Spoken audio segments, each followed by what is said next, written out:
আমরা আজকে এখান থেকে একটা মেসেজ দিতে চাই। আমরা আগামী কালকে বা পরশুর মধ্যে ১০০ জন নার্সিং শিক্ষার্থী ও নার্স মিলে একটা যৌথ টিম করব। সেই টিমের মাধ্যমে আমরা যাই ফিলিস্তিনের পক্ষে, সেখানে গিয়ে আমরা মানব সেবা দেওয়ার জন্য।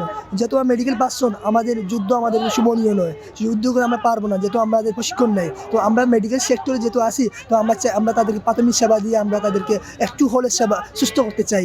আপনি নিজেকেই প্রশ্ন করবেন, আপনি যদি নিজেকে প্রশ্ন করেন, আপনাকে যদি অফার দেয় আপনিও চাইবেন যে যাওয়ার জন্য। হ্যাঁ, যদি মাননীয় প্রধান উপদেষ্টা যদি আমাকে দেন তাহলে আমরা যেতে পারবো। এই আগামী কালকে বা পরশুর মধ্যে আমরা স্মারকলিপি দিব মাননীয় স্বাস্থ্য উপদেষ্টা ও স্বরাষ্ট্র উপদেষ্টা বরাবর আমরা চিঠি দিব।